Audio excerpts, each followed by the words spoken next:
L'acupuncture est un outil formidable pour justement calmer le système nerveux, amener à une meilleure connexion avec la respiration, pour arriver à détendre, puis arriver à pas avoir de douleur au final. Le cycle menstruel devrait se faire sans heurte. On sent à peine l'ovulation. La menstruation ne devrait pas être douloureuse, ne devrait pas y avoir de caillots. Ça devrait être un sang fluide bien rouge.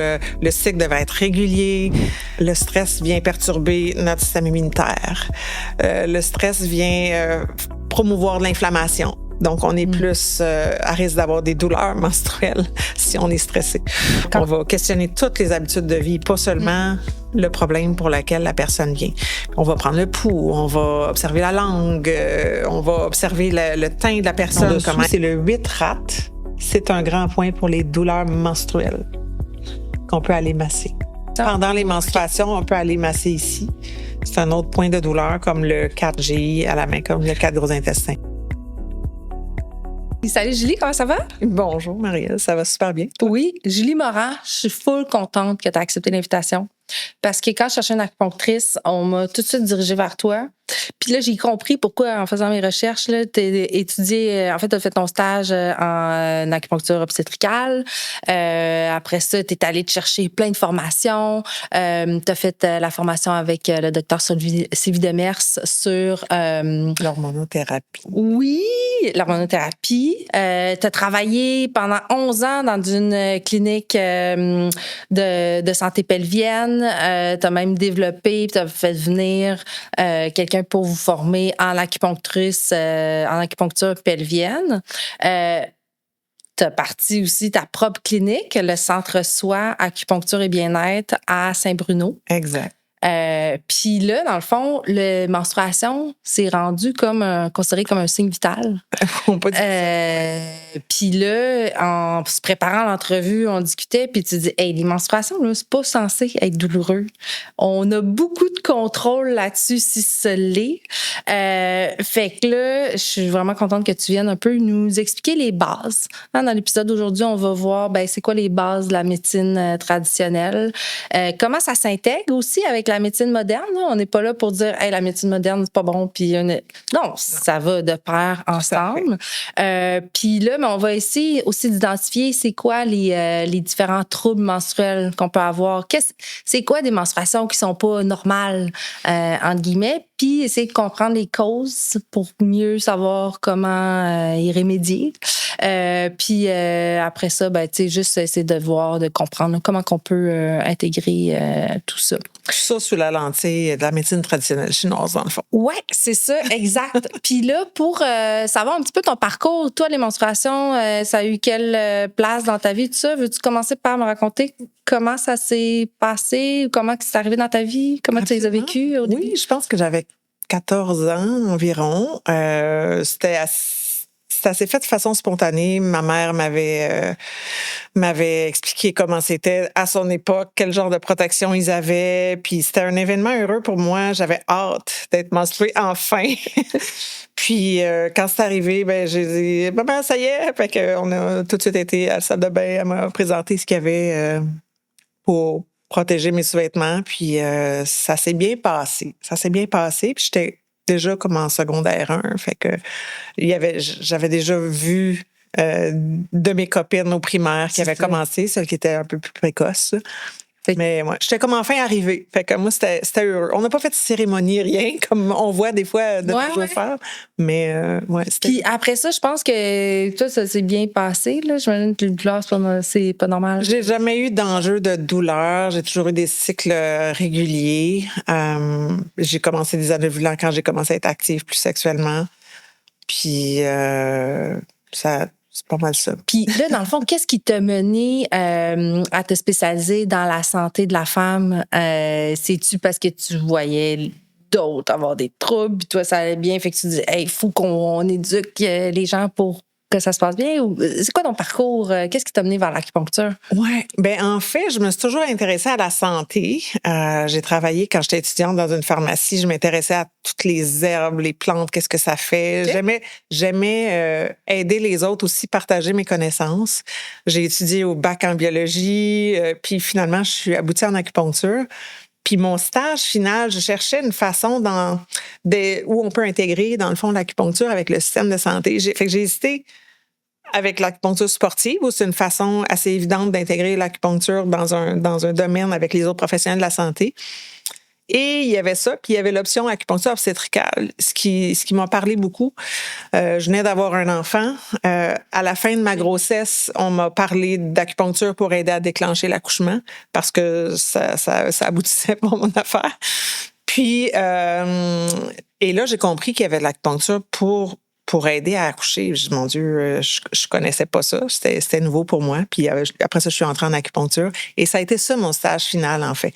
Donc, j'ai étudié en acupuncture obstétricale. J'ai accompagné des femmes en accouchement dans à peu près tous les hôpitaux. On a fait partie d'un service de garde aussi à l'hôpital de La Salle pour accompagner les femmes qui étaient en train d'accoucher, pour faciliter l'accouchement. Pour les douleurs? Pour les douleurs, pour aider bébé à descendre, pour avoir des contractions régulières, pour calmer l'anxiété, prendre un rythme pendant l'accouchement et tout ça. C'est un genre de doula en acupuncture, dans le fond, qu'on fait. C'est un petit peu un mix entre les deux. Puis, de fil en aiguille, alors, qui dit grossesse, dit fertilité. J'ai été formée avec Aina Zhang, qui était un de mes professeurs pour l'accompagnement durant le cycle menstruel. Ensuite, j'ai travaillé 11 ans, comme tu disais tout à l'heure, dans une clinique de santé pelvienne, donc à côtoyer des physiothérapeutes en périnéale. J'ai beaucoup appris là. Ouais, hein? Puis, il existe des acupunctrices aux États-Unis qui ont développé vraiment ce champ-là d'expertise et qui forment des gens. Et j'en ai fait venir une au Québec pour aider à former 25 acupunctrices en acupuncture pelvienne. Parce qu'on peut faire beaucoup de choses de ce côté-là aussi. On complète très, très bien le travail des physiothérapeutes. Et puis, de fil en aiguille, ça m'a amené aussi à m'intéresser à la santé hormonale. Donc, Sylvie Demers, plus les troubles de ménopause. Puis, on va pas se le cacher, je suis un peu rendue là aussi. J'ai eu mes 3 enfants. Fait que ça suit un peu le cours de la vie. Fait que, voilà. Fait que ça a un peu teinté toute ma pratique en acupuncture. Ça fait 17 ans que je pratique. Puis là, j'aimerais ça là, que tu m'expliques, c'est quoi l'acupuncture pelvienne. Mais aussi, là, est-ce que tu me parles d'anxiété? Pendant l'accouchement, ça peut régler les troubles d'anxiété. Est-ce que tu veux me dire un petit peu qu'est-ce que ça peut... Quand est-ce qu'on peut consulter en acupuncture? Pour un paquet de problèmes. La raison de consultation principale en acupuncture, les gens qui viennent à la clinique, parce là, j'ai fondé ma clinique, on est 5 acupuncteurs, j'ai une massothérapeute, j'ai une ostéopathe, j'ai différents thérapeutes qui viennent se joindre à l'équipe, mais principalement, les gens viennent consulter pour douleur. Tout ce qui est en HIT, là, tendinite, capsulite, bursite, nerf sciatique, tout ce qui est douleur musculo-squelettique. Mais on a un impact aussi en acupuncture sur le système nerveux. Donc, tout ce qui concerne le stress, l'anxiété, les troubles de sommeil, les troubles d'attention, l'impact sur la digestion, sur le métabolisme. Donc, globalement, l'acupuncture peut être utile pour optimiser la santé de façon générale. Souvent, les gens viennent au changement de saison de façon régulière, juste pour prévenir, éviter de tomber dans un déséquilibre. On vient renforcer à chaque saison. Donc, ça, c'est quelque chose qu'on fait beaucoup la promotion. Dans la Chine antique, les gens consultaient le médecin. En fait, le médecin passait de maison en maison pour offrir des soins pour maintenir en santé. Et quand les gens tombaient malades, ils tombaient à la charge du médecin. Et là, ils payaient plus. Ils pouvaient plus travailler. Donc, c'était un peu l'inverse. C'est vraiment une médecine préventive. Mais on peut aider avec des trucs aigus, un peu comme des douleurs. Voilà. Ben, c'est ça, parce que là, moi, avant ça, je savais même pas c'était quoi vraiment le système nerveux et tout. Puis là, ce que j'ai compris là, en discutant avec toi, c'est que tout déséquilibre dans le corps va affecter d'autres choses. Tu m'expliquer un petit peu plus c'est quoi les bases là, de la médecine traditionnelle? C'est-tu comme l'effet placebo ou faut-il y croire pour que ça marche? Pas du tout. Faut pas y croire. C'est sûr que ça aide. On a un effet placebo comme un médicament. On peut avoir un effet nocebo si on y croit vraiment pas. On peut diminuer l'impact. d'un point de vue, disons, médecine occidentale, si on explique les mécanismes de l'acupuncture, si c'était ça ta question, dans le fond, il y a une quinzaine de mécanismes connus déjà quand on met une aiguille. Au niveau local. On a une vasodilatation, on module les facteurs inflammatoires, on diminue les facteurs pro-inflammatoires, les cytokines, et on accentue l'effet des molécules anti-inflammatoires. On favorise la régénération cellulaire. Au niveau, disons, plus local, on va avoir un effet sur la douleur. On va inhiber la douleur au niveau local et on a un effet systémique parce que l'influx nerveux provoqué par la poncture, qui est, dans le fond, les points d'acupuncture sont tout près de troncs nerveux. En fait, les points d'acupuncture sont un peu un mapping de notre système nerveux périphérique. Donc, on vient moduler comment l'information voyage vers notre système nerveux et comment on perçoit la douleur. Fait qu'on a un impact sur l'atténuation de la douleur, puis on a un impact aussi au niveau du système nerveux central sur la perception de la douleur, c'est-à-dire la teinte émotive qu'on peut mettre sur la douleur. Une douleur peut être positive quand on accouche, par exemple. Ouais. Mettons. Mais tu sais, dans le fond, on vit un accident, quelqu'un va être traumatisé, une autre personne, ça sera une banalité. C'est l'aspect émotif, toute la charge émotive qui dépend de ce qu'on a vécu avant, qui vient teinter tout ça. Donc, l'acupuncture vient moduler ça aussi. Donc, la détresse qu'on peut ressentir en sentant la douleur. Donc, on peut venir moduler ça. C'est fou que ça soit physique puis que ça ait un impact aussi sur le côté émotionnel. Absolument. Puis, on traite les deux facettes en acupuncture. Bien, ça fait un petit peu plus de sens pour moi parce que là, au début, j'étais comme, mais c'est quoi le lien avec l'anxiété et l'acupuncture? C'est un peu ça, dans le fond? Il y a un effet modulateur sur les neurotransmetteurs de l'acupuncture. Okay. Donc, une douleur qui va nous amener une détresse, on peut arriver à diminuer la détresse qu'on ressent par cette douleur-là. La douleur va prendre moins d'importance. Donc, souvent, il y a de la dépression associée à de la douleur chronique. Il peut y avoir, de l'irritabilité, des troubles de sommeil. Donc, on vient aider avec tous les autres aspects en lien avec la douleur, entre autres. Avec là, dans le fond, c'est-tu un travail en équipe avec d'autres professionnels de la santé? Ça peut très bien s'arrimer avec un suivi en psycho ou des techniques de méditation. Puis d'ailleurs, en clinique, souvent, on va proposer des exercices de respiration pour aider à la détente pendant la séance, parce qu'on n'est pas juste nécessairement passif à recevoir. Tu me parlais de ton expérience d'acupuncture où tu avais hâte que ça finisse un petit peu. Moi, j'incite mes patients à profiter de ce moment-là pour entrer en soi, respirer, se servir de sa respiration pour guider l'énergie vers la zone du corps qu'on a besoin qui soit soignée. Bien, c'est ça, comme tu nous parlais un peu tantôt, là, l'effet placebo et l'effet nocebo. Moi, c'est pas que j'y croyais pas, là, mais c'est plus que... En fait, j'ai consulté il y a plusieurs années quand j'essayais de tomber enceinte. J'étais en clinique de fertilité. Puis là, ben, tu sais, je faisais ça parce que ça avait fonctionné apparemment pour d'autres personnes. Ouais. Puis... j'y allais un peu comme tenter le tout pour le tout, là, mais c'est ça, là, je pense que j'aurais eu plus d'impact sur mes soins si j'avais discuté plus profondément avec un acupuncturiste pour m'expliquer tout ça, là, les liens avec le système. Tu sais, j'étais aussi très, très stressée au travail. Il fallait que ça marche mes affaires. Fait que, tu sais, tout ça, c'est ça qu'un peu, tu fais le lien avec, tu sais, quand il y a un débalancement, le stress. Oui, mais écoute, ce que tu dis, ça m'amène à t'exprimer un peu comment la vision chinoise de la santé, un peu, c'est s'aligner sur les saisons, s'aligner sur ses cycles internes et tout ça. Dans le fond, tu étais dans une dynamique très, très yang, très, très dans l'action, la proaction de la relaxation, ce qui est un peu un non-sens. Mais c'est un non-sens. C'est un non-sens. Ouais. Dans le fond, ce qu'on arrive à faire en acupuncture, en tout cas moi, dans l'enseignement que je prône avec mes patients, c'est leur faire prendre conscience qu'il faut des moments yin de repos, d'accueil. Être la vallée plutôt que la montagne. Quand on devient enceinte, on accueille la vie. Versus être dans l'action, dans le travail, dans la gestion de la famille, de la journée et tout ça, qui est très, très yang. On a besoin de moments de repos et d'accueil. Donc, c'est la dualité yin et yang qui est propre à la conception de la médecine chinoise, mais pas que. Là. Je pense que c'est dans un peu toutes les grandes cultures aussi. Mais la vision chinoise nous ramène vraiment à ça, qu'il faut alterner. Repos, activité, le jour, la nuit, etc. Et le cycle menstruel possède aussi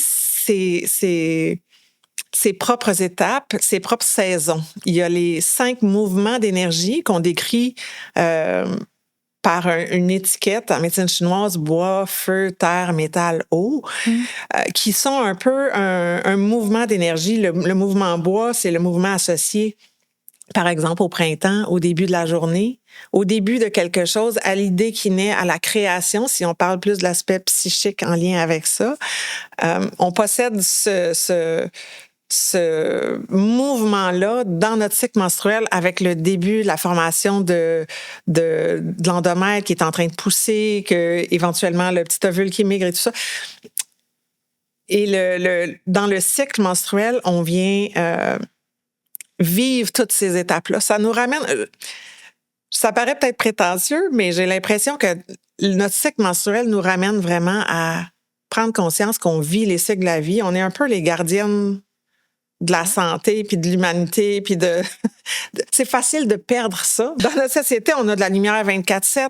On peut travailler 24 heures sur 24. On peut facilement perdre le fil de c'est quoi les cycles naturels. Ouais. Puis nos menstruations nous ramènent à... Il y a des moments de repos, il y a des moments d'activité, il y a des moments très yang, il y a des moments de recueillement. On a toute notre phase où on a le goût de faire du ménage pendant le cycle. Il y a des moments où on se sent plus en forme. À l'ovulation, on est plus désirable, on se sent plus désirable, c'est le temps d'aller magasiner, tout nous fait bien. Puis quand on est menstrué, ben c'est un temps de repos, c'est un temps d'arrêt, c'est l'hiver un peu si on revient à nos saisons. Donc, si je décris un petit peu nos saisons, on a bois qui est l'expansion, c'est un mouvement d'extériorisation. Le mouvement feu qui est un mouvement d'élévation, ça correspond au midi de la journée, ça correspond au midi de la vie. C'est la plénitude de yang. C'est justement dans notre cycle menstruel, c'est là qu'on est en ovulation, puis on est dans notre pleine capacité, en pleine maîtrise de soi. Le mouvement métal, c'est un mouvement plus d'intériorisation associé à l'automne. On va couper les relations, on récolte, on engrange. C'est un mouvement de recueillement. On vit ça l'automne, on mange des légumes racines. On se replie un peu vers soi en vue de la période de repos où là, il faut nourrir les reins. Il faut vraiment... dans le fond, se recueillir, refaire ses souffles, refaire son énergie en vue du printemps où on va être dans une renaissance. C'est une énergie de descente un peu plus associée à l'hiver. Donc... Puis là, on généralise, là, ouais. Mais qu'est-ce qui fait en sorte que, justement, il y a des personnes pour qui, quand les menstruations arrivent, c'est « Ah, enfin! » tu sais, parce que la phase prémenstruelle, c'est justement plus ça, là, on se referme et tout. Puis il y en a que ça dure un peu plus comme pendant les menstruations aussi. Qu'est-ce qui va varier d'une personne à l'autre? En médecine chinoise, quand on a une patiente qui a des enjeux menstruels, en fait, le cycle menstruel devrait se faire sans heurte. On sent à peine l'ovulation. La menstruation ne devrait pas être douloureuse, il ne devrait pas y avoir de caillots. Ça devrait être un sang fluide bien rouge. Le cycle devrait être régulier. Ce qui nous signe qu'il y a un déséquilibre, pardon, puis que la patiente va être... peut-être mal alignée ou a peut-être des habitudes qui viennent perturber son cycle menstruel, c'est quand une menstruation s'allonge, quand il y a, par exemple, du froid, l'utérus vient faire congealed, on dit en anglais, faire prendre le sang en caillots, okay. Qui amène de la douleur. Donc, on veut réchauffer. Ah, attends, c'est quoi les caillots? C'est le sang qui se met en petit agglomérat qui amène de la douleur. Dans le fond, nous, on caractérise ça par du froid. OK. C'est amélioré avec la chaleur. OK. Donc, en acupuncture, on va utiliser plus de moxa. Si on peut parler plus tard des outils en acupuncture, mais on va réchauffer, on va suggérer une alimentation plus réchauffante, sac chaud et tout ça pour favoriser l'écoulement. Une menstruation qui finit pas, est-ce que c'est parce que la personne est très fatiguée, est en vide, elle retient pas le sang? Donc, tous ces petits indices-là d'un cycle menstruel qui est pas régulier, écoulement environ 5 jours, facile. On peut avoir de la glaire, on peut avoir trop de mucosité. Dans les ovaires polykystiques, on voit souvent ça. Dans l'écoulement, il y a un petit peu des filaments de glaire. Donc ça nous signe autre chose. Donc on va observer tous ces signes-là, puis on va proposer dans le fond, changer certaines petites habitudes pour accompagner le traitement. Par rapport, je reviens au caillot, là, ça fait full de sens, ça, ce que tu me dis, là, par rapport, c'est un signe de froid, tout ça. Je suis allée au Fibrome Day, organisé par l'organisme Vive sans fibrome, puis on reçu le docteur Paradis, qui nous expliquait que, tu sais, des douleurs menstruelles, là, mettons, le col de l'utérus, là, il est sensible. Puis c'est pour ça que, tu sais, dépendamment de notre flow, là, de notre flux menstruel, ça se peut que tu aies plus de douleur. Mais là, c'est associé probablement aussi au fait que si tu as des caillots, évidemment, quand ils sortent, c'est comme un petit accouchement. Puis, là, c'est ça qui fait encore plus de douleur. Il faut que le col s'ouvre. Mais exactement. Puis, il y en a qui parlent, tu sais, c'est gros comme un œuf, un caillot. Puis là, alors que l'endomètre, tu sais, oui, c'est pas comme du sang de nos veines fluides, là. C'est un peu différent. C'est une partie d'organes à l'intérieur. Mais, tu sais, c'est fin, là, normalement, là, l'endomètre, là, les tissus, là, en fait, de l'endomètre qu'on voit. Puis c'est ça qui fait des liens. C'est probablement pour ça que tu me dis que normalement, les douleurs menstruelles sont pas censées être là. Aucunement. C'est ça. Aucunement. Fait que là, on met du chaud comme sac magique, bouillotte, etc. On peut faire ça. On peut se tourner aussi. Parfois, je recommande de faire des bains de vapeur. C'est un outil que je sais pas si vous connaissez ça, si tes auditeurs connaissent ça. Dans le fond, on vient, la façon la plus simple, là, on vient mettre un cul de poule dans le fond de la toilette. On verse notre eau chaude, on s'assoit, on se couvre d'une serviette. On amène la vapeur au plancher pelvien. Ça vient réchauffer, ça vient activer la circulation, ça aide à détendre. Si on a des douleurs menstruelles, si on a des douleurs aux relations sexuelles. Donc, si on a des glaires, ça favorise la circulation. Donc, et c'est quoi la différence entre faire un bain de vapeur et prendre un bain chaud? La vapeur, c'est un peu plus chaud, puis ça va avoir un effet plus pénétrant. OK. Ouais, plus pénétrant que juste prendre un bain. C'est utile aussi, là. On peut faire un bain de pied aussi. Non, mais il y a une raison pourquoi tu me suggères de mettre un cul de poule dans ma... Tu sais, c'est pas mal plus compliqué que de juste faire couler le bain, là. Absolument. Fait que pour ça, je pense que c'est important de comprendre les raisons. Sinon, moi, je vais retenir ça puis je vais faire, je suis allée dans le bain. C'est un super truc pour les douleurs menstruelles. Faut préciser, il y a des précautions à prendre. On va pas faire ça si on est menstrué, et on va pas mettre d'huile essentielle dans l'eau. OK. Attends, pourquoi tu dis on fait pas ça pendant qu'on est menstrué? On va faire ça avant la menstruation pour favoriser l'écoulement. Menstruer, le col est ouvert. On voudrait pas accentuer de faire pénétrer quelque chose à l'interne. OK. Mais une fois le flux parti, là, on peut recommencer les bains de vapeur. C'est super agréable. On dort super bien. Après, on peut faire ça entre 10 et 20 minutes. Le soir, on en profite pour se faire un petit moment à soi. Ouais. Je dis toujours, ça traite du nombril en descendant. Fait que si on a des enjeux de constipation, si on a des enjeux de diarrhée, selle molle, de cycle irrégulier, de passé de menstruation, de sécheresse, de toutes ces choses-là peuvent bénéficier du bain de vapeur. Puis là, tu m'as parlé aussi des trop longues menstruations. Ouais. Ça, c'est en haut de quoi? 7 jours? Le saignement, oui, tout à fait. Oui. Puis ça serait dû à quoi? Le col qui n'est pas assez ouvert? Ça va être un enjeu de peut-être quelqu'un qui est épuisé déjà à la base, qui est fatigué, qui est surmené, que le sang n'arrive pas à coaguler à la fin. La personne est en vide et ça coule. Ça peut être quelqu'un aussi qui a une surpression. C'est plus de sang Tu veux dire quand que les menstruations sont plus longues? C'est Oui. pas que ça s'écoule plus lentement? En général, c'est plus de sang aussi. OK. Ouais. Parce que l'endomètre, dans le fond, n'a pas réussi à se coaguler, Exact. comme tu dis. Puis, à se refermer. Les petits vaisseaux ne se referment pas, puis ça saigne. Ah, mon Dieu! Ça peut être ça.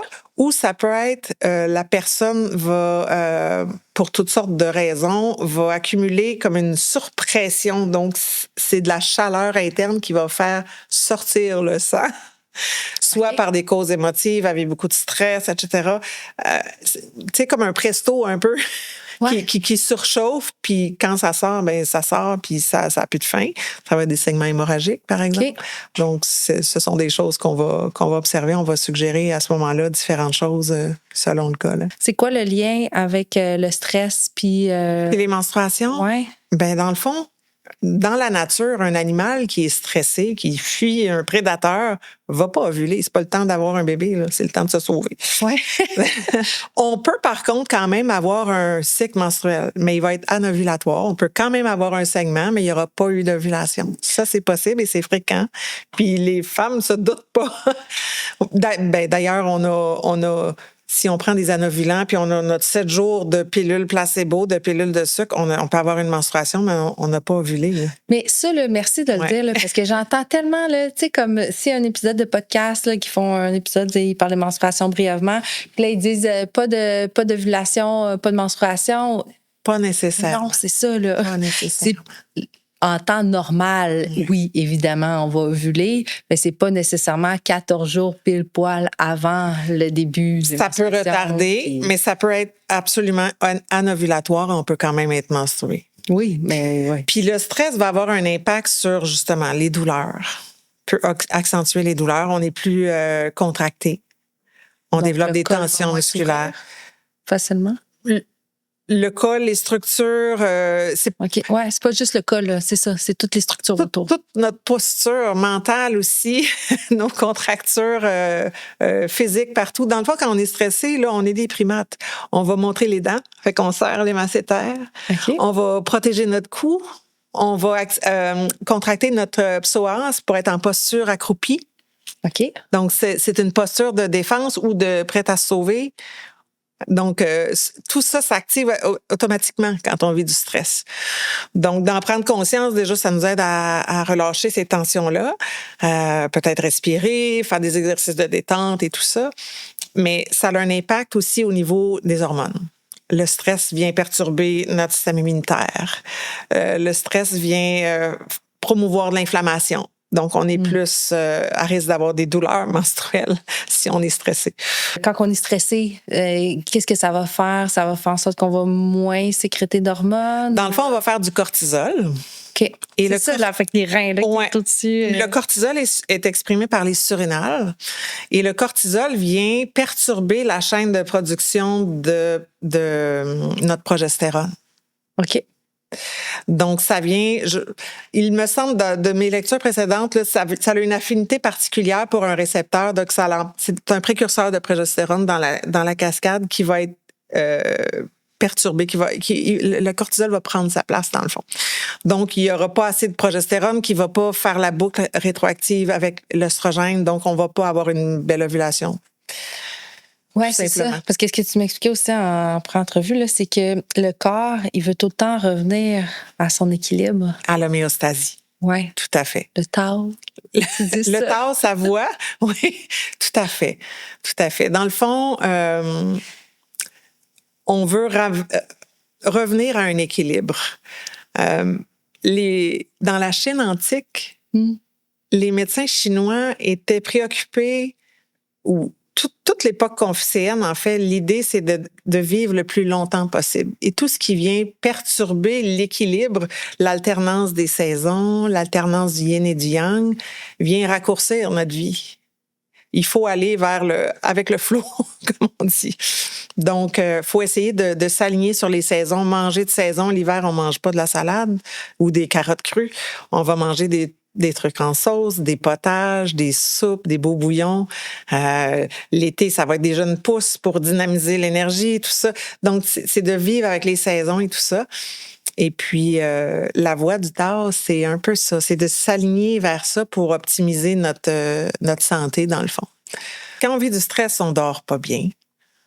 On digère pas bien. Dans le fond, quand on vit du stress, la réponse du corps, c'est d'inhiber tout ce qui est dans le parasympathique. Fait que la digestion, c'est pas le temps de gérer non plus. Notre digestion est pas optimale. Peut-être tu avais des enjeux digestifs, de la constipation, de l'alternance avec des selles molles, etc. C'est typique de quelqu'un qui vit constamment avec le stress. Le corps fait pas la différence. C'est un tigre à dents de sable qui nous pourchasse. Là. Dans le fond, c'est les mêmes molécules qui sont exprimées. Donc, on inhibe tout ce qui est pas essentiel parce que là, on a notre vie en danger. Il faut revenir à un état de rest and digest, qu'on dit en anglais, de repos. Oui, c'est correct de vivre du stress, mais il faut être capable de revenir dans notre zone de confort. Ben c'est ça, parce que comme tu dis, le stress, ça fait que on n'est pas capable de dormir la nuit. Le sommeil, mais là, on est plus fatigué, donc là, notre corps a moins d'énergie pour tout faire fonctionner ça. Quand on est fatigué, là, on mange plus gras. On cherche des sources rapides de glucides pour avoir de l'énergie. Tu me parlais, il y a 5 approches, 5... en médecine chinoise? Oui, c'est ça. Il y a 5 branches, en fait. Ouais, l'acupuncture en est une. On va parler du massage Tuina, qui est un peu comme de l'ostéopathie chinoise, si on veut. Il y a des manipulations viscérales, crâniennes, articulaires. Donc, c'est un massage assez dynamique. On va en reparler. J'ai invité une de tes anciennes collègues là, chez Pellule Santé, Bao Tran. Bao! Oui, on va faire on développera là-dessus dans un sur l'ostéopathie. Oui, ouais. Mais ça ressemble un peu. Je pense que on réinvente pas la roue. Tu sais, les techniques qui sont aujourd'hui prennent leur origine dans notre savoir qu'on avait il y a très, très longtemps. Ouais. La médecine chinoise a ses origines presque 3000 ans avant Jésus-Christ. Ben c'est ça, c'est quand même fou. Puis là, ça, il y a la pharmacopée. La pharmacopée chinoise, dans le fond, ça, c'est les herbes chinoises. On va orienter... Certaines herbes ont des effets plus réchauffants, plus rafraîchissantes, qui vont drainer l'humidité, vont être plus asséchantes, vont ramener l'humidité pour une pathologie où on a beaucoup de sécheresse, de chaleur, de peau sèche, par exemple, de constipation. Donc, les herbes vont aller par interne. C'est une petite coche plus puissante que l'alimentation, qui est une autre branche de la médecine chinoise, la diététique chinoise, où on va se servir des 5 saveurs qui font référence aussi aux 5 mouvements d'énergie. Okay. Donc, des saveurs plus fraîches, plus réchauffantes, plus piquantes, plus amères, qui vont avoir différents impacts dans notre corps. Tu sais, si on mange un cornichon, on a un effet astringent. Okay. Si on mange quelque chose de sucré, ça fait faire de la salive, ça ramène de l'humidité un peu. Donc, les aliments ont des propriétés. Et dans la médecine chinoise, on se sert de ça pour supporter un cycle un cycle menstruel. On va choisir certains aliments à certains moments du cycle pour tonifier les reins, le foie, la rate et tout ça.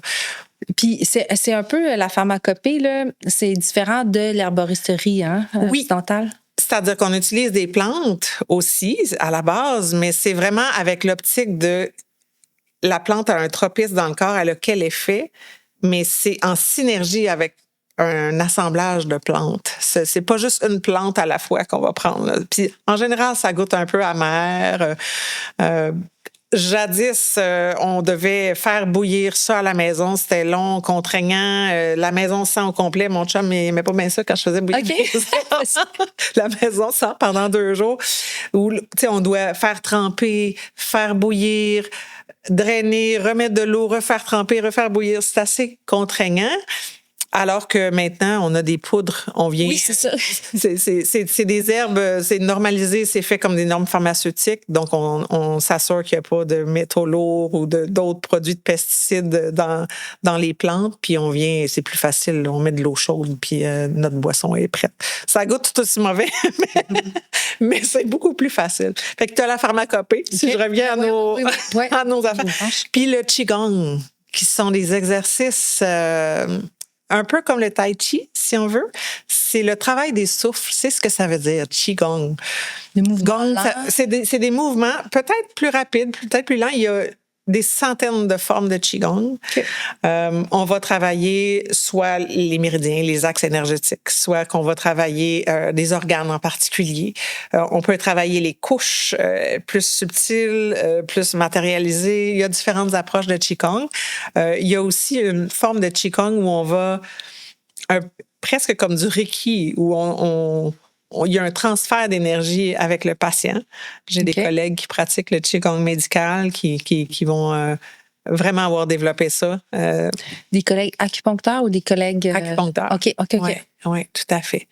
Donc, si je résume acupuncture, qigong, diététique, pharmacopée et le Tuina, qui est le massage. Puis la diététique, là, je comprends, c'est pas une nutritionniste, là. C'est vraiment la diététique pour comprendre comment ça fonctionne, en fait, dans notre corps. Là. Tout à fait. Puis on va proposer des recettes ma recette préférée quand notre système immunitaire est fragile puis qu'on sent qu'on a un petit début de rhume et grippe, on commence à avoir des mucosités, on va favoriser des plantes qui font expectorer, ou des aliments expectorés qui vont faire sortir le mucus, qui vont liquéfier le mucus, fait qu'on va faire une petite recette de... qui vont empêcher le mucus. Là. Oui, tout à fait. Okay. Donc, ail, gingembre, on va venir faire une petite décoction pour... C'est pour ça qu'on dit que le gingembre, c'est réchauffant. Le gingembre, c'est réchauffant, ça bénéficie l'estomac, c'est la plante préférée, ça empêche d'absorber des toxines. On va s'en servir dans les formules de pharmacopée quand il y a des plantes qui ont des aspects bénéfiques, mais des aspects moins bénéfiques, ça va atténuer l'aspect moins bénéfique pour qu'on puisse garder l'aspect bénéfique de la plante. OK. Alors, dans l'ensemble dans la synergie de la formule d'herbe qu'on va prendre. Donc, fait que le piment fort puis le gingembre, ça n'a rien à voir, là. Ça a une action un peu différente. Il y a des qualités semblables. Ça vient réchauffer, là. Piquant, ça vient plus... C'est bénéfique, ça?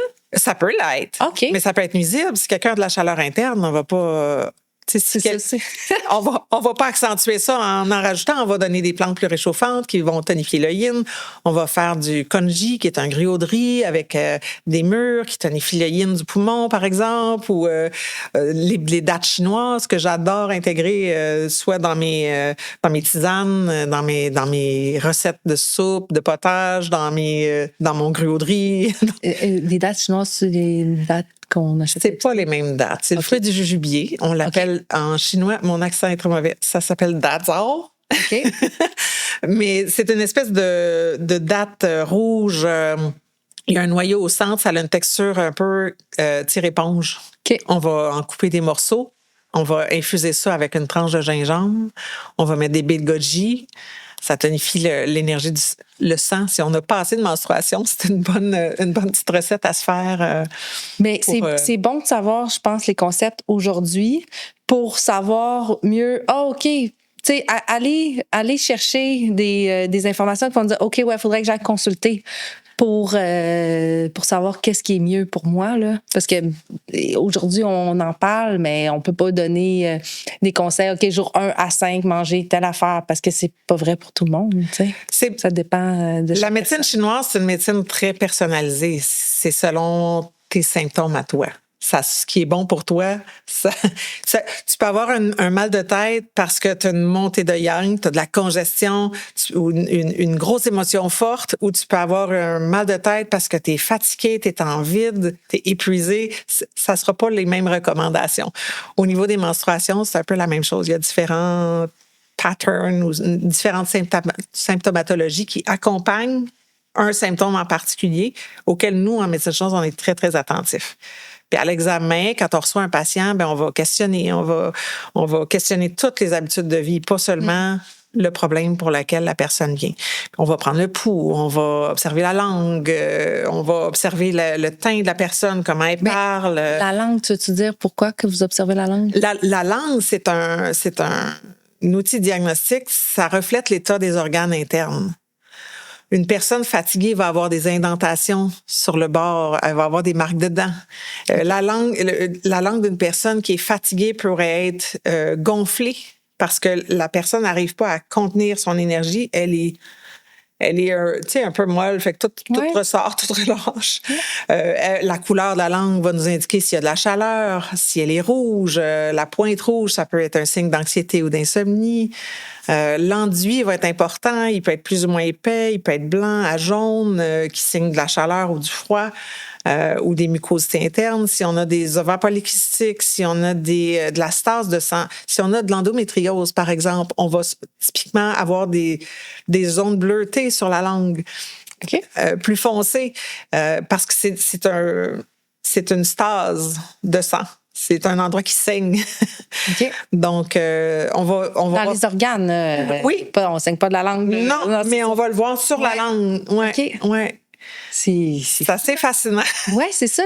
L'acupuncture, ça n'a rien à voir à juste mettre 2-3 aiguilles. C'est beaucoup plus complexe que ça. C'est très complexe. C'est très complexe, mais en même temps, c'est très simple et intuitif parce que ça nous ramène à nos cycles de vie, ça nous ramène au gros bon sens. Y avait-tu d'autres choses que tu regardais avant, là, quand on va en acupuncture?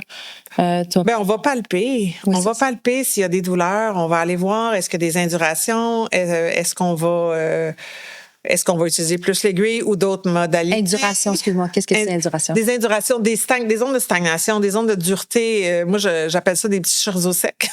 OK. On va sentir que les muscles sont contractés. Il y a des fibres musculaires plus contractées que d'autres. Donc, souvent, c'est sur les méridiens concernés. Souvent, quelqu'un qui a des enjeux gynécologiques va voir l'intérieur de ses jambes plus douloureux. C'est le méridien, c'est la chaîne myofaciale qui se rend aux organes génitaux, puis ça a un lien. C'est nos méridiens. Nos 3 méridiens yin. Donc, on peut aller palper pour voir, est-ce qu'il y a un enjeu sur tout le méridien ou c'est juste local, etc. Ouais. On va palper le ventre, on va palper des points d'acupuncture précis pour voir si on a plus un enjeu avec le foie, avec les reins, etc. Puis là, le fascia, moi, j'avais trouvé ça beau et poétique, là, et même philosophique, là, le fascia. Là. Tu veux t'expliquer c'est quoi? Oui, dans le fond, on fait le parallèle. L'acupuncture, c'est une médecine très anatomique. Les points d'acupuncture correspondent... Tu vas voir le détour. J'arrive au fascia. Oui. Les points d'acupuncture, dans le fond, il y en a un, à chaque fois qu'il y a un nerf qui se branche, on a 2 points d'acupuncture. Ça se branche en 3, il y a 3 points d'acupuncture. On peut faire un mapping quasi-exode de notre système nerveux périphérique. Ça, c'est notre méridien principal. Quand on apprend dans nos cours, dans notre formation, on apprend le méridien principal, le méridien tendinomusculaire, qui correspond aussi plus à nos fascias. C'est là que j'arrive. Là. Donc, on a un effet plus sur le système nerveux périphérique et central par nos points, mais on a un effet local quand on pique au niveau du tissu comme tel. Donc, des fascias et des muscles, on vient vasodilater localement. Mon muscle reçoit plus d'oxygène, plus de nutriments, il peut se détendre. Puis, on a un effet sur les fascias. Dans le fond, les fascias, qu'est-ce que c'est? Ce sont mes enveloppes musculaires. Ma chaîne myofaciale, c'est tout ce qui est connecté ensemble dans une espèce de ligne de tension qui va réagir ensemble. Il y en a plusieurs. Il y en a 12 que nous, on identifie en médecine chinoise. Il y a des chercheurs plus récents, Tom Myers, qui vient souvent à Montréal, parle de chaîne myofaciale, anatomy strain, tout ça qui vient expliquer notre chaîne postérieure, superficielle, etc. Mais dans le fond, c'est l'équivalent carrément de nos méridiens. Nos fascias, ce sont les enveloppes musculaires, si tu veux. Comment je le décris en clinique, c'est à chaque fibre musculaire, on a une petite gaine de fascia. Plusieurs fibres sont regroupées en faisceaux entourés d'une gaine. Plusieurs faisceaux regroupés en muscles. Plusieurs muscles regroupés en groupes musculaires. À tous ces niveaux-là, on a nos fascias qui servent à ce que les structures puissent bouger dans des directions différentes tout en restant connectées. Les fascias aiment être lubrifiés. C'est comme des petites toiles d'araignée un peu glissantes. Quand il y a de la stagnation, quand il y a de l'inflammation, ça va favoriser la création d'adhérence. Comme des petits filaments de barbe à papa entre les couches, ça fait une zone de stagnation. Donc, si j'ai un endroit pris, tout bouge avec ce stagnation-là. Donc, on veut défaire ça. En acupuncture, quand on pique, ce qui est fantastique, on a un effet sur les fibroblastes, sur les cellules des fascias. Ils vont se gonfler et s'étirer. Pas juste localement, sur tout le métamère, fait que sur toute la zone innervée par le même neurone. par le même nerf. Donc, c'est un effet pas juste local, mais systémique. Ben, dans le fond, les fascias, c'est carrément un organe. On découvre les fascias depuis 10-15 ans en médecine moderne.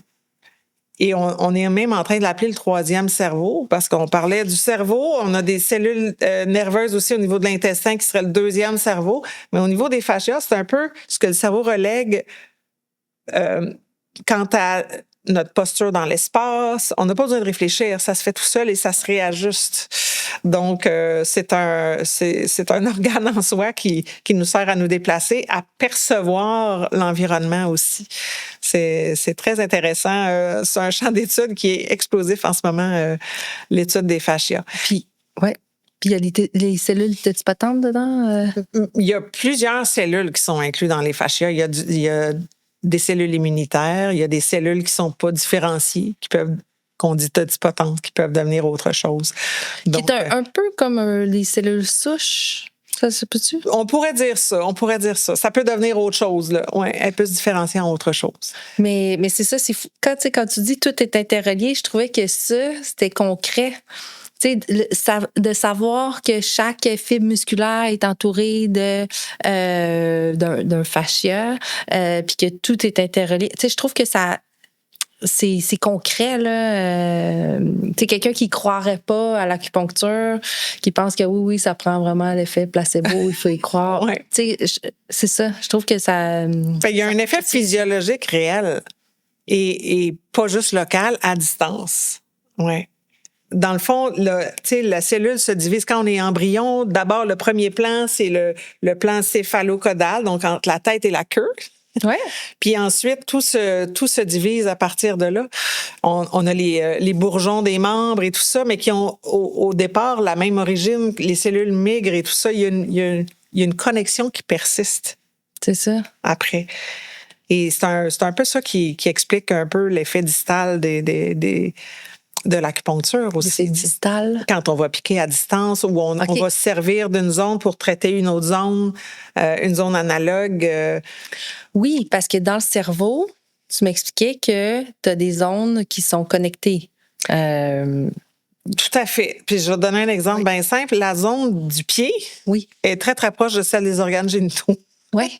On va se servir aussi en acupuncture du distal. On peut se servir d'acupuncture sur la tête, l'acupuncture crânienne qu'on dit, pour aller augmenter, dans le fond, l'afflux sanguin vers cette zone-là, puis favoriser le bon fonctionnement de cette zone-là au niveau du signal à partir du cerveau. C'est intéressant.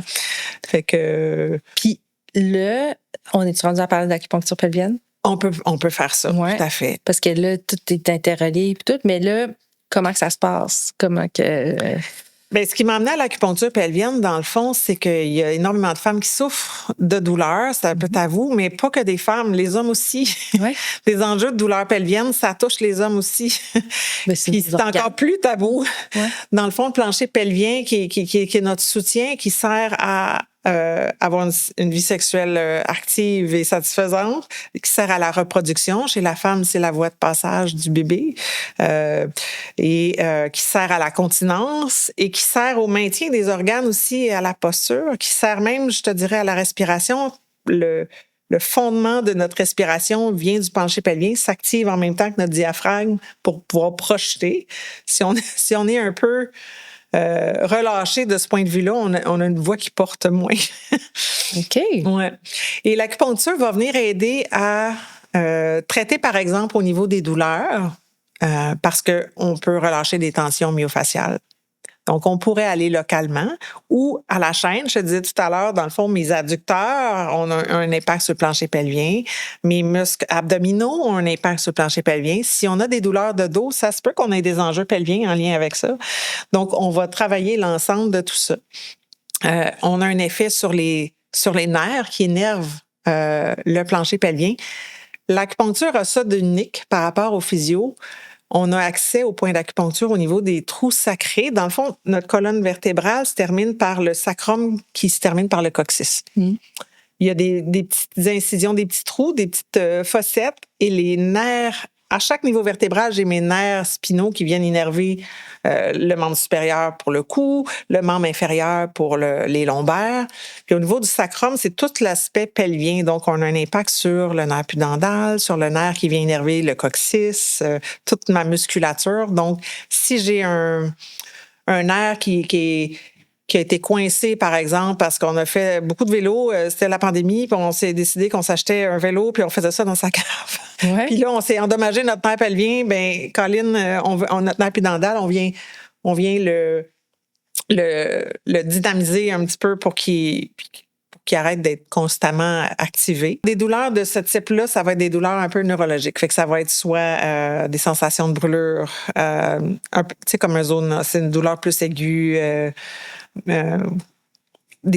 parfois des flashs, très, très aigus, ou ça peut être constant. Ça peut amener à des troubles érectiles. Donc, on va aller travailler ces nerfs-là pour s'assurer que, dans le fond, mes muscles contractent bien au bon moment. OK. Puis peuvent se relâcher au bon moment aussi. Donc, être fonctionnel, dans le fond. Fait que l'acupuncture pelvienne, vous piquez pas juste la région pelvienne, vous y allez un peu partout. C'est selon par cas. comment c'est connecté. Là. Tout à fait.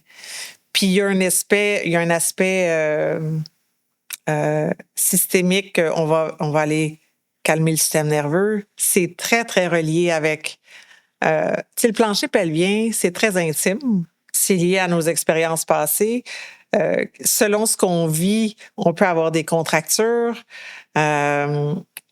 Selon tu sais, si on vit du stress au travail, on le sait, nous les filles, on est peut-être moins disposés à des rapprochements. Donc, on veut calmer le système nerveux pour son effet sur la douleur, sur le relâchement des muscles, sur la sécrétion hormonale. Donc, on a un effet systémique bénéfique pour la santé pelvienne. Fait que t'es-tu en train de me dire que vous pouvez aussi aider les personnes qui ont le vaginisme? Oui. Wow! On a reçu à ta recommandation, Tania Gutiérrez, un autre épisode qui va venir plus tard. Là. Mais là, qu'est-ce que tu aurais à nous dire là-dessus? Bien, on est très complémentaires. Ouais. Quand je reçois une patiente en santé pelvienne ou un patient, je recommande toujours une évaluation en physio-pelvienne. Fait que je réfère à Tania ou ses collègues de sa clinique ou ailleurs selon la localisation du patient pour avoir une idée de qu'est-ce qui se passe exactement. Mais en acupuncture, on vient dynamiser. Dans le fond, j'expliquais tantôt, quand on pique, on fait une vasodilatation, le sang vient, fait que mon muscle qui était tendu, ben il reçoit de l'oxygène, il reçoit ses nutriments, fait que là, il peut relaxer, ses fibres peuvent se détendre. On va avoir un effet sur les fascias. Donc, tout ça, ça rime super bien avec des exercices périnéaux pour renforcer. Mais avant de renforcer, il faut détendre. Donc, c'est très, très, très complémentaire. Ben c'est ça, pourquoi tu as ouvert une clinique, pas juste d'acupuncture, mais multidisciplinaire, parce que vous travaillez de pair ensemble, là, différents professionnels de la santé intégrative. Là. Tout à fait. Puis, tu sais, dans un cas de vaginisme, par exemple, il y a une grosse composante psychique. Oui. D'anxiété, d'appréhension de la douleur, tout ça. Fait que l'acupuncture est un outil formidable pour justement calmer le système nerveux, amener à une meilleure connexion avec la respiration, pour arriver à détendre, puis arriver à pas avoir de douleur au final. Donc, pas juste localement. Des fois, on pique pas du tout localement. Oui, c'est ça. Tantôt, tu nous as parlé un petit peu là, de Moxa. T'as-tu rentré dans les techniques d'acupuncture? Oui. Parce que c'est pas juste les aiguilles. Là. Ben non. On a plein d'outils. Puis là, de nos jours, moi, j'utilise beaucoup la stimulation électrique aussi pour détendre les muscles. Concrètement, c'est quoi? Concrètement, j'aurais dû l'amener. C'est un petit outil, un pointeur Excel qu'on va appuyer sur l'aiguille qui envoie un petit courant qui va faire fasciculer mon muscle pour le faire finalement relâcher. OK. Ouais. Donc, c'est des électrochocs, là? Non. Mais ça ne concerne pas le corps en entier. C'est très, très local. Oui, c'est ça. Des petits électrochocs centrés. Là. Oui, un petit courant électrique. Comme un TENS. OK. Ouais. On va se servir de ça. On peut se servir d'un outil aussi, comme un genre de TENS qu'on va mettre sur les aiguilles, qu'on laisse plus longtemps pour amener une hyperémie, justement, plus de sang pour que les tissus se détendent, pour que l'influx nerveux circule mieux, etc. On va se servir du gua sha, par exemple, qui est un outil, souvent on voit pour faire un facial, c'est un outil comme en forme de cœur le plus souvent. Il y a différentes formes, mais c'est un outil en pierre. On va s'en servir pour gratter la peau. Gua sha, ça veut dire faire gratter pour faire sortir le sha, la stase de sang à l'intérieur. Donc, on vient se servir de ça pour des douleurs, par exemple. Oui. C'est quoi la différence, mettons, entre prendre mon pouce, prendre mes doigts? Ben, ça économise tes doigts. OK. Tu pourrais le faire, là, mais c'est plus difficile. Mais ce qu'on veut, dans le fond, c'est toujours amener décoller mes fascias. Plus de... OK. Décoller mes adhérences. OK. Fait que c'est ce que ça fait. Parce que les adhérences se défont avec la chaleur, avec l'étirement, avec justement et travailler les tissus mécaniquement avec l'aiguille, avec le courant électrique. On peut tout avoir cet effet-là sur les fascias, mais c'est ce qui amène des rides, par exemple. En acupuncture faciale, on va se servir du gua sha pour détendre les muscles contractés qui favorisent les rides d'expression, puis mais on peut s'en servir pour des douleurs musculo-squelettiques, pour une épicondylite où mes muscles de l'avant-bras sont trop contractés, tirent sur mon épicondyle. On va se servir du gua sha pour défaire mes adhérences, pour que mes muscles puissent se détendre, puis que ça arrête de tirer, puis ça va... l'épicondylite va se résorber, tu sais. Fait que ça, c'est un outil. Le moxa, c'est un des outils principaux en acupuncture qui est sous-utilisé parfois en clinique parce que faut être équipé. Dans le fond, c'est une plante, l'armoise vulgaire, qui va être soit utilisée en étoupe, donc ça a l'air de la ouate brune un peu. Puis on va faire des grains de riz ou des petits cônes, on va la mouler, puis on va mettre ça sur des points d'acupuncture, on va allumer, puis ça va réchauffer spécifiquement certains points. Ou on va s'en servir, tu as peut-être eu dans tes traitements de fertilité du moxa en bâton. Elle est déjà comme Non, moi, c'était le premier que tu me disais, sur des petites tranches de gingembre. Sur des tranches de gingembre. Oui, c'est typique sur le nombril, parce que le nombril vient réchauffer tout l'abdomen. C'est vraiment fantastique comme traitement. Hey, là, tu nous parles du nombril, là, mais oui. Tu m'avais dit, là, le nombril, est-ce que ça part du cordon ombilical? On met à partir du nombril. Donc, tu as un lien entre le nombril, puis le foie, puis l'estomac, puis l'utérus, parce que tu as les ligaments qui soutiennent l'utérus. Donc, le nombril est hyper important en fertilité, en grossesse, en douleur et tout ça. On peut se servir du moxa pour venir réchauffer, justement, puis détendre, puis tout réchauffer, mais la digestion, c'est fantastique. Typiquement, on va mettre une petite couche de sel dans le nombril. Ça a l'air un peu bizarre de dire ça. On va mettre une tranche du sel de table, okay. Là, ou du gros sel plus. Ouais, OK. On va mettre une tranche de gingembre qu'on va faire des petits trous, puis on va mettre des cônes de moxa qu'on va allumer. Puis là, ça fume un peu. Mais tu sais, si on n'est pas équipé pour gérer la fumée, c'est un peu un enjeu. On ne va pas se créer un cancer. Fait qu'on veut une fan. Mais sinon, on va se servir souvent du bâton de moxa pour... pendant la grossesse, les femmes connaissent peut-être le moxa qu'on va servir pour faire tourner le bébé. Okay. On va réchauffer des points spécifiques sous le genou qui va favoriser... Tellement. Ça dit quelque chose? Non, mais moi, j'étais sûre qu'elle allait me parler du ventre. Mais non, OK. Sous le genou, on a un point, le 36 estomac, c'est un point qui favorise les échanges entre le placenta et l'utérus. Ça augmente l'afflux sanguin. Donc, on va servir de ça pour traiter des retards de croissance intra-utérins, quand il n'y a pas assez de liquide amniotique. Puis, pour faire un peu de place, on veut faire plus de liquide amniotique pour que le bébé ait la place pour tourner. Okay. On va faire ça, puis on va faire un point au petit orteil qui, c'est vraiment le bord de l'ongle du 5e orteil qu'on va réchauffer. Il y a plein d'études qui montrent les effets de ça pour la version de bébé. C'est super efficace. Ça attire la tête vers le bas du bébé, puis ça marche très, très bien. On va le faire typiquement autour des semaines 32 à 35 de grossesse. Souvent avant, si maintenant la patiente a une version manuelle prévu. Bon, on va le faire typiquement aussi avant pour que ça soit plus efficace. Donc, c'est très efficace pour ça. Quand on dit là, que ça va de pair avec la médecine moderne, là, tout à fait. Tu sais, c'est fou, là. Ouais. J'aurais jamais... le petit orteil... mais avec ce que tu nous expliques aujourd'hui, oui. Ça fait full de sens, là. Tout est interrelié, les points, ça, les orteils près des organes génitaux, dans aussi, le cerveau. Oui. J'imagine que ça a un petit lien. Ça a sûrement un petit lien, mais en tout cas, ça reste à démontrer scientifiquement avec des études. J'aime bien aller chercher la littérature scientifique quand il y en a pour expliquer ce que je fais, mais je pense qu'il y a encore beaucoup à faire. Mais il en sort de plus en plus. Je pense que de toute façon, vous avez assez d'évidence, comme tu dis, 3000 ans avant. D'expérience. C'est ça. D'expérience, c'est de preuves que ça a fonctionné. Tout à fait.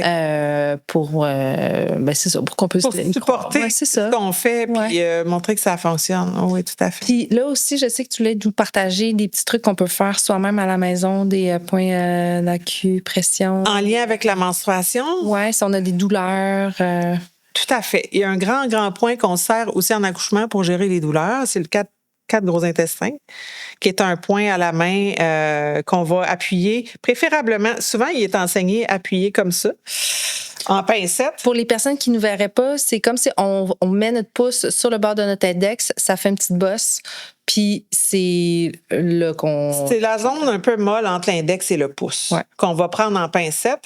Moi, je trouve que c'est plus efficace quand on vient appuyer de cette zone-là vers l'index ou vers le méta. Plutôt que vers le bas? Vers le méta. Oui, plutôt qu'en pincette, on va aller appuyer vers la main, si tu veux. OK. Donc, on sent un petit peu le petit nerf quand on... Oui, c'est ça. Je ne sais pas si c'est une bonne chose que je fais là, on dirait. Ouais. Mais ça, c'est un grand point. Dans le fond, c'est la théorie du portillon. Et du CIDN. Si tu te cognes au coude, tu sais, on se cogne le coude, on a une douleur. Le réflexe qu'on a, c'est de se frotter. On recrute des fibres non nociceptives qui voyagent plus rapidement, qui viennent inhiber le signal de douleur. Quand je fais un point distal, là, je viens faire un signal douloureux qui va vers le tronc, qui va avoir un effet descendant sur la douleur, qui va faire que ça va te prendre plus de signal de douleur pour que tu le perçoives. C'est pas nécessairement douloureux, c'est un petit peu inconfortable, mais ça vient comme pallier notre douleur. Fait que notre douleur menstruelle, notre douleur à l'accouchement. C'est une bonne façon d'aller l'atténuer. Puis c'est bien que tu l'expliques comme ça parce que ça n'a rien à voir à se faire mal au petit doigt. Là. C'est vraiment ce point-là précisément. Oui, il y a un gros plexus nerveux à cet endroit-là. Donc, on veut chercher des points très vascularisés, très innervés pour avoir un meilleur effet, effectivement. Ouais. Sinon, un grand point en lien avec les menstruations, avec la santé de la femme, c'est le cisrat. Le cisrat, il est situé à l'intérieur de la jambe, à une distance d'une main au-dessus de la malléole interne et derrière le tibia. Donc, on va placer notre main sur la malléole, puis... la malléole qui est notre bosse de cheville. Qui est la bosse de cheville à l'intérieur, puis on vient trouver le point. On sent une petite dépression derrière le tibia à cet endroit-là. Ça fait un petit creux. OK. C'est un point qu'on va servir pour les douleurs pelviennes, pour l'incontinence. C'est là que passe mon nerf tibial postérieur. On va aller stimuler ce point-là pour gérer des troubles de continence, donc des fuites urinaires, de l'incontinence fécale aussi, ou la névralgie pudendale, donc des douleurs pelviennes causées par une inflammation d'un nerf. On va se servir de ce point-là. Ça a il y a des études là, qui montrent ça. Là. C'est pas mais ça, j'imagine qu'il faut vraiment y aller de pair avec une physio en rééducation périnéale, là, si on a de l'incontinence c'est sûr qu'on veut un programme d'exercice pour renforcer, mais mais c'est utile d'utiliser l'acupuncture. Utile d'utiliser, je me répète. Oui, mais oui. C'est pertinent d'utiliser l'acupuncture. Voilà, c'est pertinent d'utiliser l'acupuncture en complément parce qu'on a un effet plus rapide. OK. Oui. OK. Donc, puis on va se servir de ça pour traiter l'énurésie, par exemple, aussi. C'est intéressant. Les gens qui sont pas capables de se retenir la nuit, il y en a des fois, ça persiste jusqu'à l'âge adulte. Ou les urgences, j'ai des patientes qui vont j'avais une patiente, entre autres, qui travaillait dans les transports en commun, puis elle n'avait pas la possibilité d'aller se soulager à tout moment, puis c'était comme un enjeu. Elle était chauffeuse, ça? Oui. Okay. Ouais. C'était un enjeu de pouvoir aller aux toilettes. Ouais. Puis elle avait cette espèce de conscience-là qu'elle avait toujours envie, puis elle se vidait. Tu sais, dans le fond, sa vie était régulée à « Oh, il y a une toilette, je vais y aller tout de suite en vue d'eux parce que là, je pourrais pas. » Puis on a complètement cessé ce comportement-là en travaillant en acupuncture. Puis là, on appuie dessus combien de temps? On va le masser. Si on est chez soi, on peut le masser tout simplement avec son pouce en écoutant son émission. Le plus souvent possible? Le plus souvent possible. Un petit peu tous les jours. Tout à fait. OK. Tout à fait. Puis ça va permettre de... comment ça marche dans le cerveau? Ça stimule le nerf, ça stimule le méridien. Dans le fond... qui est connecté à notre région pelvienne? Tout à fait. OK. Exact. OK. Cool. On a des points, pour les douleurs menstruelles, on a typiquement un point sous le genou, OK. du côté interne, Ouais. à l'endroit où on sent la courbure du tibia. On va au centre de cette courbure-là. Et encore une fois, une distance de main en dessous, c'est le 8 rat. C'est un grand point pour les douleurs menstruelles qu'on peut aller masser. OK. Ouais. Fait que ça, si on a mal pendant les menstruations? Pendant les menstruations, on peut aller masser ici. C'est un autre point de douleur, comme le 4GI à la main, comme le 4 gros intestins. Le mieux, c'est de faire les trois ou c'est de comment qu'on Ça peut, dépend de... Tu sais, si on est dans un souper, c'est peut-être plus difficile d'aller Non, c'est ça, là. La circonstance va nous guider. Mais les trois sont Ça serait bénéfique. autant efficaces. Puis si on a encore mal, j'imagine qu'on change parce que là, on veut pas se faire mal non plus à la main, par exemple. Exact. On peut alterner d'un côté, de l'autre, etc. Puis là, tu nous expliques des points qu'on peut faire seul, mais évidemment, on a compris aussi que l'acupuncture, c'est beaucoup plus complexe que ça. Comment qu'on fait pour choisir un bon acupuncteur? Où est-ce qu'on peut trouver les acupuncteurs? Bien, on peut d'abord voir sur l'Internet, mais le site de notre association des acupuncteurs du Québec est une bonne référence pour trouver un acupuncteur dans sa région. À partir de là, on peut vérifier le site Internet de la personne en question, voir c'est quoi son historique, quel genre de pathologie elle va traiter davantage.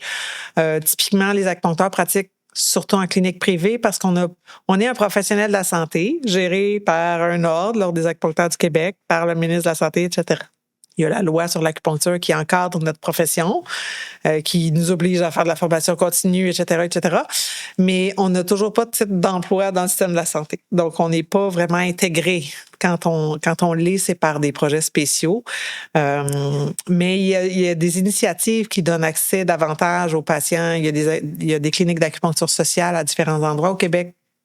Dans Hochelaga, entre autres, où les traitements sont à moindre coût, où les gens peuvent profiter de traitements d'acupuncture. Sinon, c'est en clinique privée. Nombreuses assurances couvrent les traitements d'acupuncture. Donc, en général, on arrive à avoir au moins ce rabais-là pour pouvoir bénéficier de soins. Puis, je vous dirais idéalement, favoriser au moins un soin par mois